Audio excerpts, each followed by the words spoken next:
O Espírito Santo faz o maior milagre nesse mundo, que é a transformação do ser humano.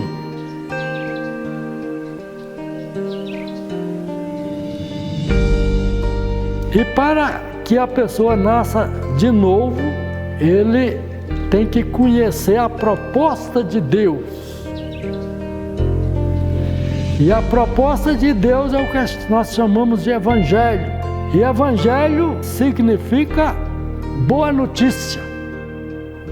Jesus Cristo instituiu a igreja e comissionou essa igreja para expandir essa boa notícia por todo o mundo.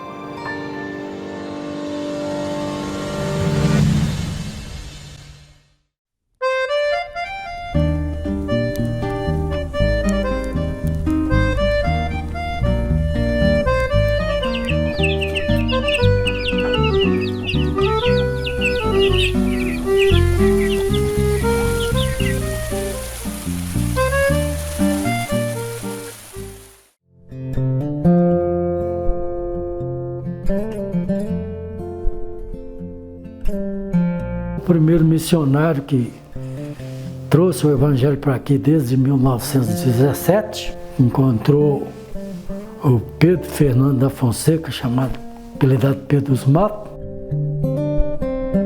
Ele era claro e tinha uma barba muito comprida.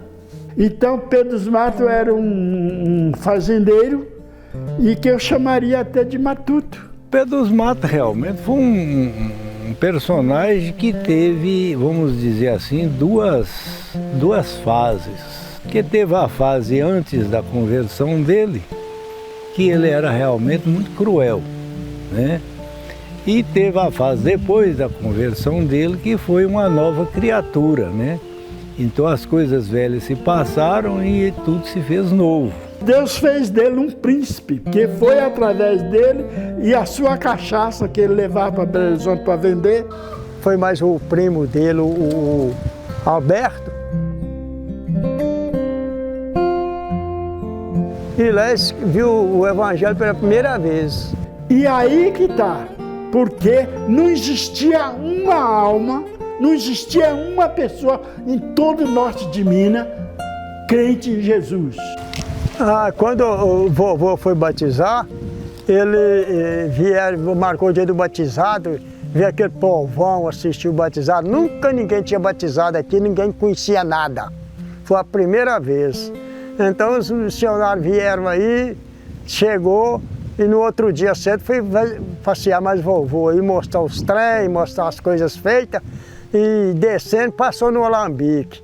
Ele foi, pegou uma vasinha e falou coisa, toma aqui um gole dessa pinga aqui, que tá pingando do lambique. Eles olharam para um ao outro, assim, cercaram de rir, falou, não senhor, nós não bebemos. E tal. Ele falou, não, achei que vocês bebiam um golinho. Não. E foi conversando, falei, você não tá bom para batizar hoje, não, porque você ainda falta alguma coisa ainda, para você corrigir ainda. Ele falou, o que que é? Fala o que que é. Ele falou, nós não bebemos, nós não fazemos farra assim e tal. E tal. Eu falei, pois então o lambique de hoje em dia não funciona mais. E não funcionou mais o lambique. E acabou com isso. E depois fez o batizado dele em outra época. O primeiro culto que teve foi aqui na fazenda. O primeiro batizado foi aqui na fazenda. Boa Vista dos Matos. Depois ele virou um carneiro, viu? Acabou aquela valentia, aquele império da escravidão, né, dos maiores. E através das mãos de Deus, na vida de Pedro dos Matos, o trabalho expandiu, mas começou lá em Boa Vista dos Matos. Ele ainda tinha um versículo da Bíblia que ele citava muito, que falava assim, buscai primeiro o reino de Deus e sua justiça, que as demais coisas vos serão acrescentadas. Eu lembro disso como hoje que eu falava.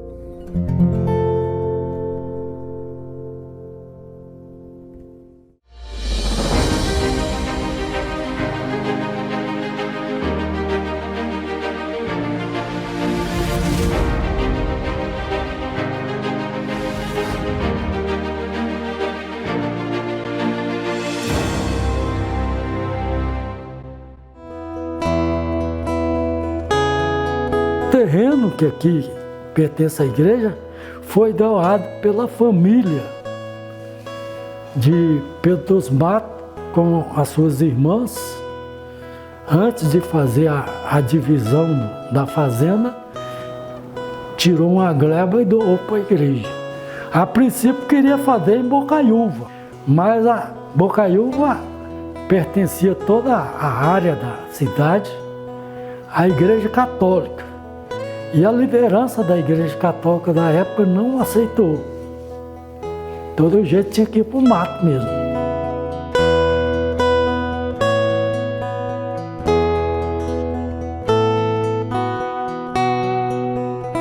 Tudo vinha na base do carro de boi.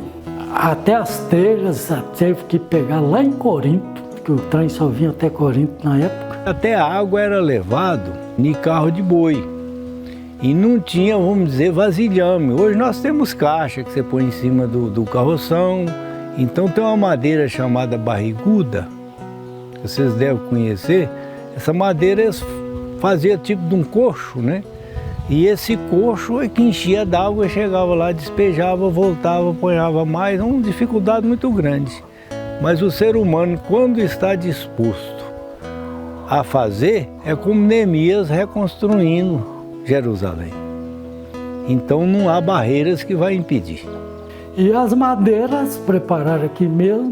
O levantamento é tudo na base de terra de formiga e a cobertura, o reboco com massa de cal.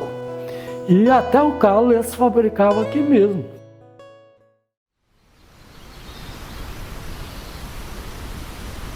Cantemos, pois com alegria, neste grande, muito festivo dia, vê o que nos fez o Rei dos Reis.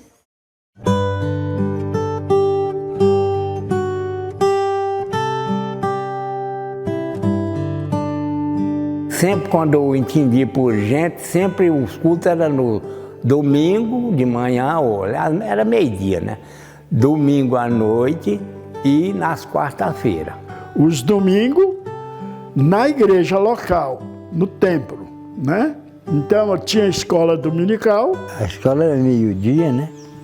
Isso daqui 11 horas mais ou menos do dia, meio-dia estava lá. Muitas pessoas moravam longe e elas achavam que era o melhor horário, que já vinha almoçado, se demorasse não tinha problema. Ele vinha a pé. E há outros que vinham mais de longe, vinha de cavalo. Carro foi de uns tempos para cá, né? Até a água para a gente beber tinha que levar de casa. Tinha o zelador que já levava e punha lá para a gente beber. Mas era um tempo assim, tudo simples, mas a gente via que um amava o outro, era aquelas pessoas assim, tudo amigos uns dos outros.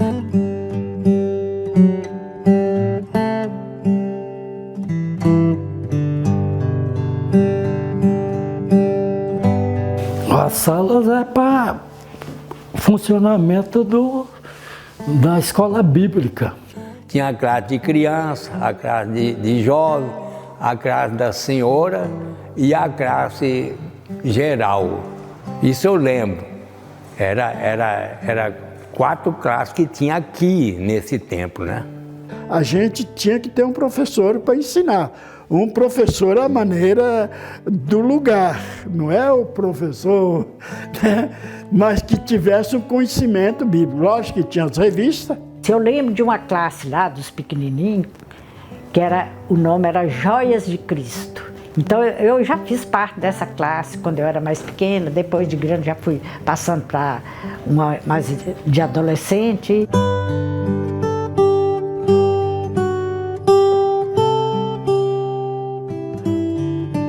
E aqui também já funcionou como escola para o ensino secular. Os nossos irmãos mais velhos aprenderam a ler e escrever aqui. A igreja tinha umas carteiras de ler para escrever. A prefeitura naquele tempo não tinha escola rural. Agora, quando era o culto à noite, todo mundo trazia sua lamparina. Depois usaram o lampião. Tinha uns redondos assim, tinha uns grandes assim, que a gente punha lá num lugar, iluminava, e aquilo que era a luz. Mas na estrada andava no escuro. Nas grandes cidades tinham os motores. Vou mostrar para você aqui a beleza da caligrafia do pastor Coquel, que está registrado aqui no livro de registro financeiro da igreja de janeiro de 1933. Era pastor da igreja, provavelmente, na época, não tinha um tesoureiro designado, ele que fazia tudo.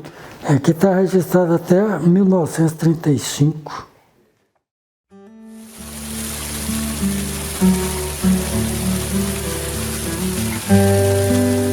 O Evangelho de Cristo, ele é o poder de Deus para a transformação de todo aquele que quer. Então, se o indivíduo quer, pode ser o maior marginal que já passou pela face da terra, que ele tem a oportunidade de ser realmente uma pessoa digna. Eu comparo o Evangelho mais ou menos como o sabão.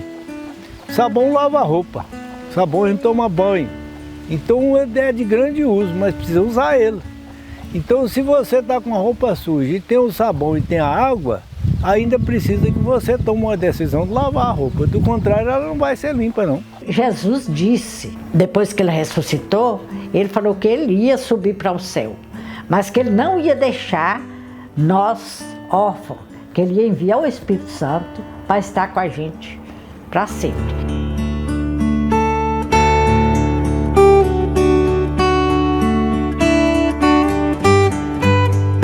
Quando eu tomei a decisão de batizar, também incentivou outras pessoas que conviver na minha época, que teve uma que sonhou que eu estava indo para o céu porque tinha batizado e ela não ia porque não tinha. Incentivou ela também a batizar, né?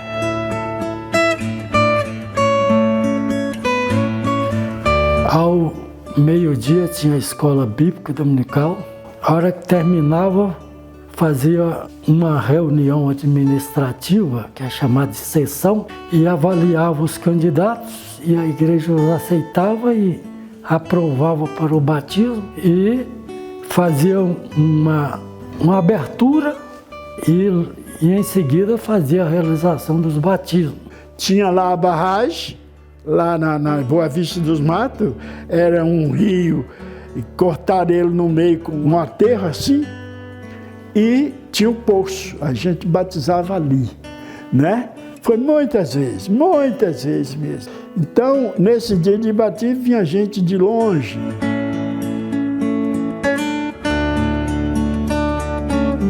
Cristo é a água cristalina, pura. Cuidado, porque vocês podem encontrar muita água contaminada por aí, mesmo no ambiente chamado cristão, entre aspas.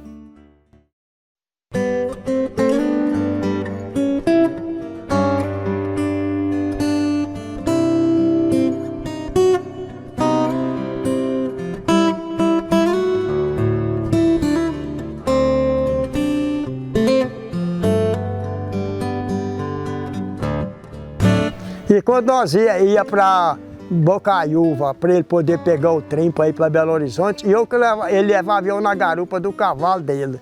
Chegava lá, ele pegava o trem, falava comigo, ó, tal dia de tal mês você vem cá me buscar. E eu montava dentro da cela agora e vinha embora. Quando era no dia, ó, papai, hoje é dia de eu buscar o pastor lá, viu? O missionário lá. Pegava o cavalo, saía, chegava lá, daqui a pouco o trem chegava. Ele descia, punha as malas no bico da cela, montava na garupa e nós, ó, cessava até chegava aí. Porque naquele tempo, tipo, não tinha telefone, porque o telefone hoje você conversa na hora com a pessoa, tá sabendo o que está passando. Naquele tempo era escrito. Muitas vezes a carta desvia, né? O tal. Então tinha que ser por meio de uma cedência, ele falava comigo, falava, tal dia você vem cá me buscar. Porque se fosse escrever a carta, quando a carta chegasse cá ou lá, já tinha passado o dia. E hoje não, hoje tem a tecnologia, hoje é outra, viu? nós estamos aqui com esse álbum fotográfico que faz parte do registro histórico da Igreja Batista Boa Vista dos Matos. Tem parte da família que estava desde o início da fundação da igreja. A primeira foto aqui é a Lovina Fernandes Fonseca, filha do Pedro Fernandes da Fonseca, que é um dos fundadores da igreja. Aqui é Clotildes Ferreira Leite, que também é matriarca da família, é a minha avó, é a mãe do Silas e do Paulo. Silas é um dos diretores da igreja. Aqui o meu pai, James Fonseca Freire, chegando a cavalo na igreja. Essa foto aqui é talvez uma das mais interessantes, porque aí está a família do Pedro. Ele, a mãe, a irmã Delfina e a irmã Maria. Fotos dos membros da igreja, em frente à igreja, né? E alguns dos que estudavam lá na escola da igreja também. Essa foto foi no dia da inauguração da barragem, em 1968. E essa foto aqui, lá naquela pedreira, a foto é de 1953. A igreja tinha por costumes ir lá fazer piquenique com o pessoal. Aqui é a família do Silvério da Onça, o Silvério Leite. Ele com a esposa e parte dos filhos.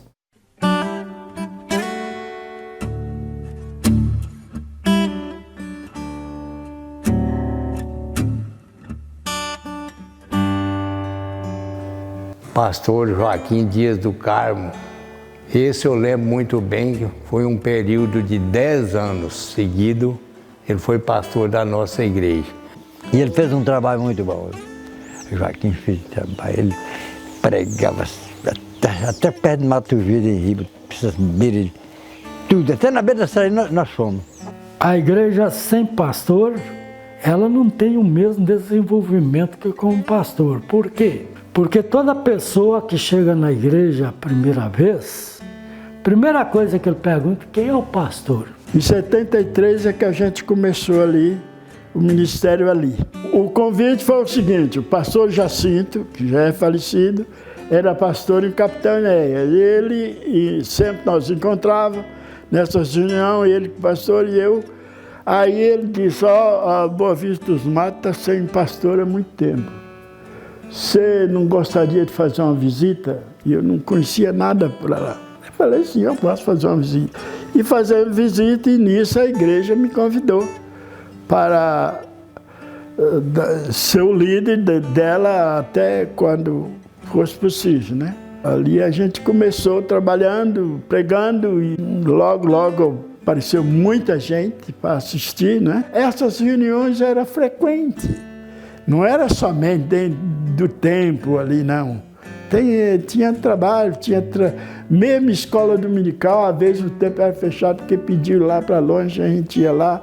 E lá era, a ideia era essa, você é o dono da casa, então convide seus vizinhos, perto ou longe, para estar presente. E ali, tinha dia que chegava, estava assim de gente. Porque eu sempre concordei muito com a história da igreja doméstica. É a igreja na família, na casa. Mas todas as famílias ofereciam seus lares para receber realmente o culto. Nesses cultos, era tão comum você fazer a pregação normal como se fazia lá no templo. E fazia apelo e as pessoas decidiam, aceitando Jesus Cristo como Salvador. Isso às vezes você ia a cavalo, porque nas reuniões na igreja o indivíduo pediu culto, eu quero culto na minha casa.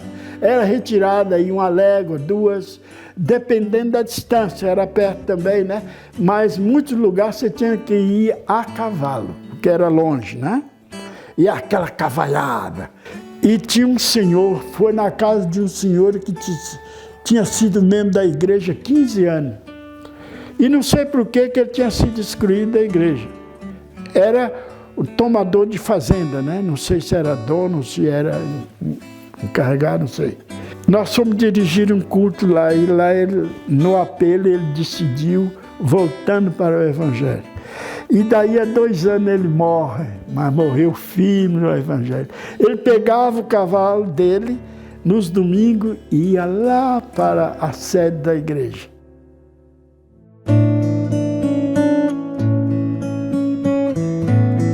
Muitas pessoas podem até se questionar por que existe na cidade de Bocaiúva uma igreja, né? Ou seja, Batista Boa Vista dos Matos, com o mesmo nome da igreja lá da zona rural.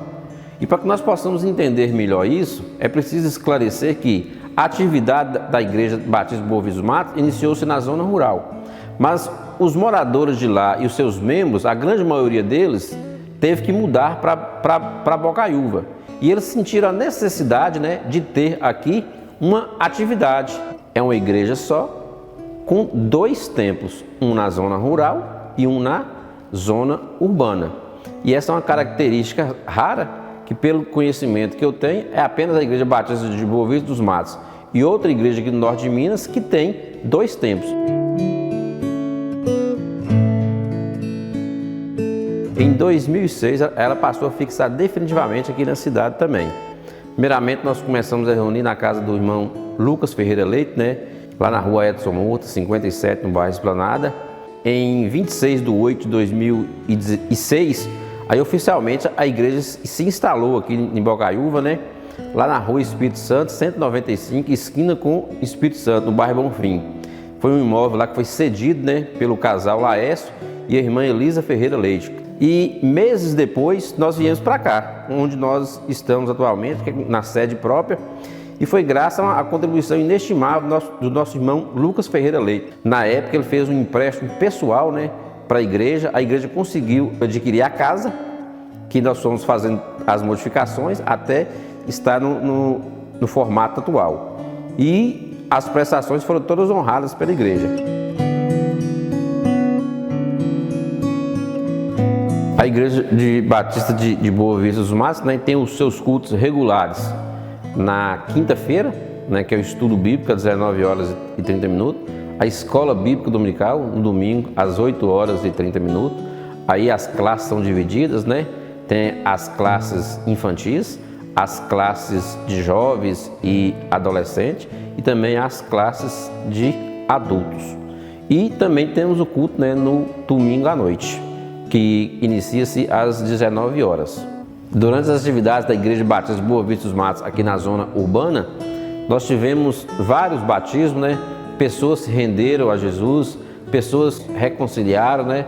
Através do mover do Espírito Santo nessa igreja. É uma coisa que se percebe que a igreja está bem inserida na sociedade e é bem reconhecida na sociedade.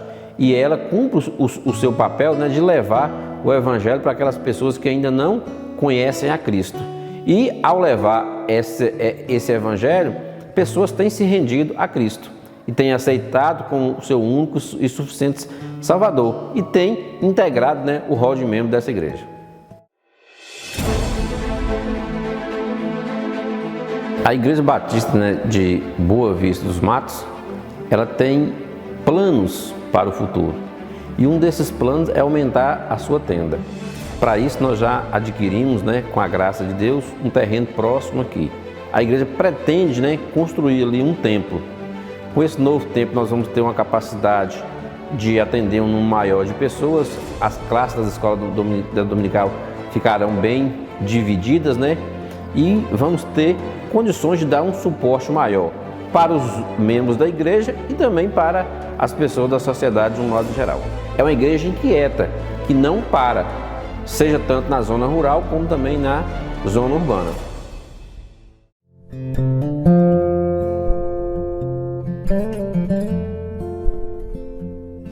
Não temos nada a reclamar, sentimos que estamos na bênção em fazer parte dessa história e dessa família e dessa agência de Deus, porque a Igreja de Jesus Cristo ela é uma só.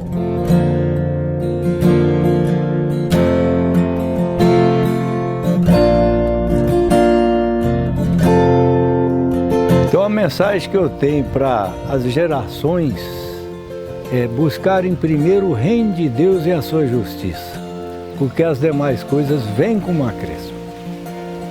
Então repousar na graça, que a graça nos basta.